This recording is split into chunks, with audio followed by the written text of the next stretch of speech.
El Nino itu bukan berarti seluruh Indonesia otomatis kering. Justru inilah masalahnya. Cuaca semakin sulit ditebak. Panas yang kita rasakan sekarang ini belum puncaknya. Hutan di Indonesia itu terus berkurang. Data dari Greenpeace, dari tahun 2019 sampai 2021, 2,13 juta hektar hutan hilang.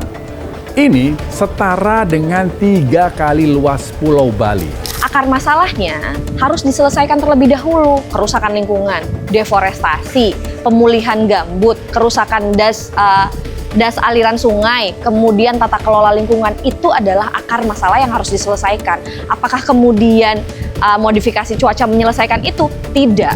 Bisa memancing krisis pangan global. Komoditas pangan utama dunia seperti beras, jagung, sampai gandum sangat sensitif sama perubahan suhu dan kekeringan.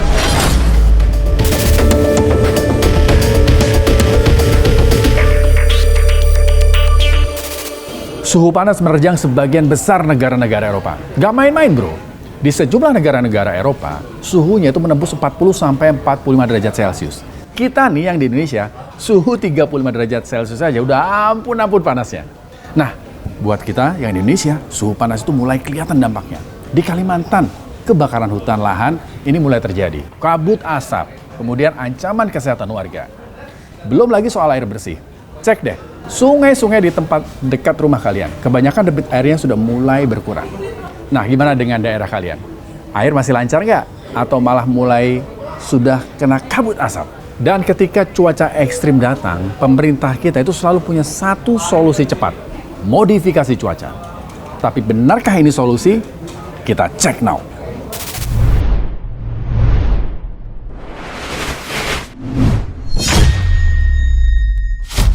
BMKG sudah ngingetin kita 3 bulan lalu akan ada suhu panas ekstrim. Dan 3 bulan lalu, tim Cek Now ini sudah pernah mengulasnya dan dapat beragam komentar dari netizen. Ada fenomena menarik. Kalau Indonesia sedang masuk musim kemarau dan El Nino menguat. Kenapa masih ada daerah yang kebanjiran?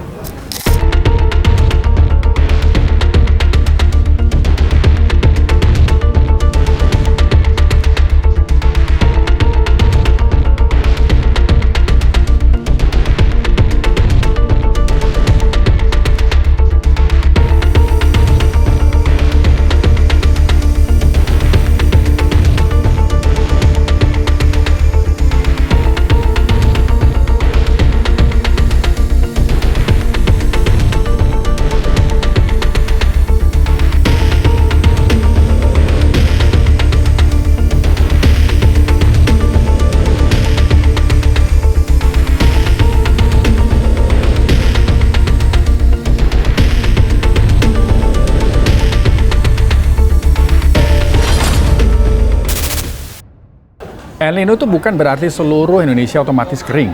Justru inilah masalahnya. Cuaca semakin sulit ditebak. Satu daerah kekeringan, daerah lainnya kebanjiran. Dan di tempat lain suhunya ekstrim.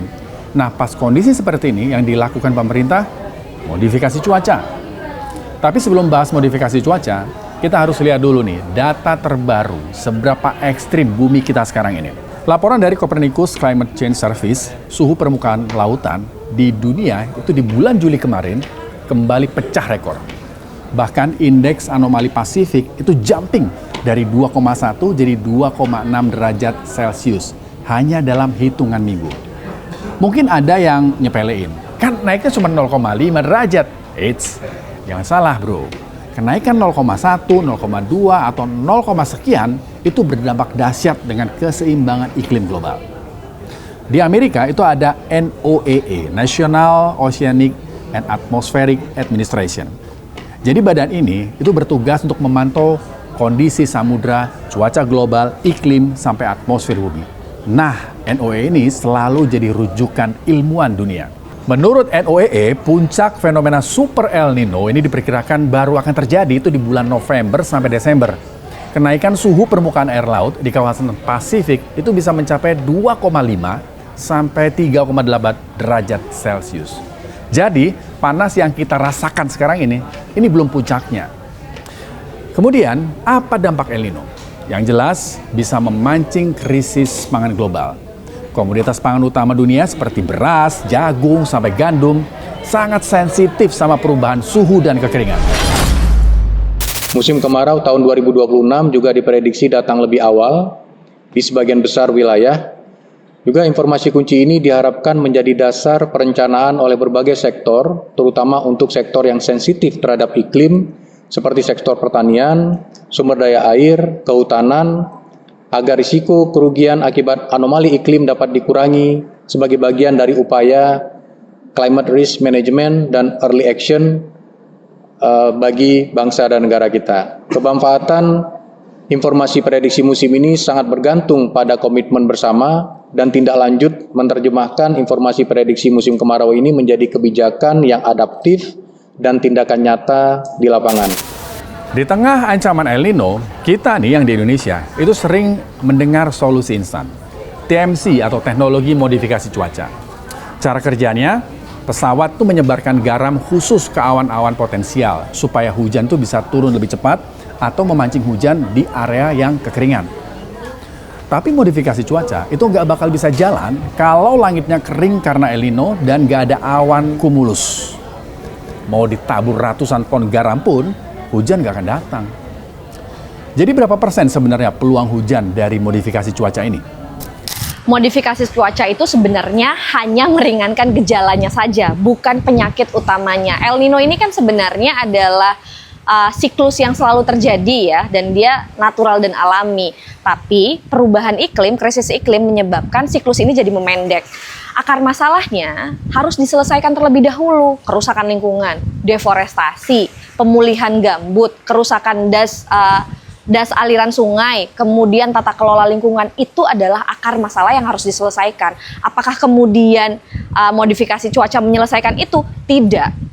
Jadi kalau ditanya berapa persen, maka sebenarnya sangat tergantung karena modifikasi cuaca sangat tergantung kepada atmosfer, awan, dan cuaca. Kemudian modifikasi cuaca ini sifatnya adalah lokal. Kalau wilayahnya sangat besar, maka modifikasi cuaca sangat tidak efektif.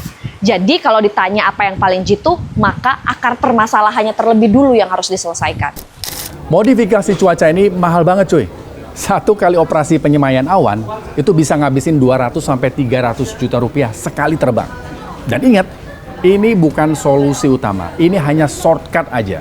Salah satu solusi utama yang diakui sangat jitu meredam impact dari El Nino yang menjaga hutan. Kalau hutannya masih banyak dan lebat, ini tentu bisa mereduksi suhu panas dan menjaga cadangan air. Tapi sayangnya, hutan di Indonesia itu terus berkurang. Data dari Greenpeace, dari tahun 2019 sampai 2021, 2,13 juta hektar hutan hilang. Ini setara dengan 3 kali luas Pulau Bali. Belum lagi kerusakan lingkungan lain dengan alasan energi hijau tanpa berpikir dampak jangka panjangnya. Jadi ketika bumi makin panas dan El Nino di depan mata, kita udah nggak bisa lagi berpatokan sama hujan buatan yang harganya dan sifatnya itu cuma sementara. Benteng terbaik ya tentu menjaga apa yang sudah ada di bumi. Bukan cuma sibuk menyebar garam di langit. Demikian Cek No kali ini. Saya Rizky Hasan, tetap kritis, tetap waras. Merdeka. Makasih banget ya sudah menyimak Cek Now. Kamu pengen kita bahas apa lagi? Silahkan tulis di kolom komentar. Dan jangan lupa like, subscribe, dan share supaya nggak ketinggalan informasi-informasi menarik lainnya di YouTube Official iNews. Saya Rizky Hasan, terima kasih dan sampai jumpa.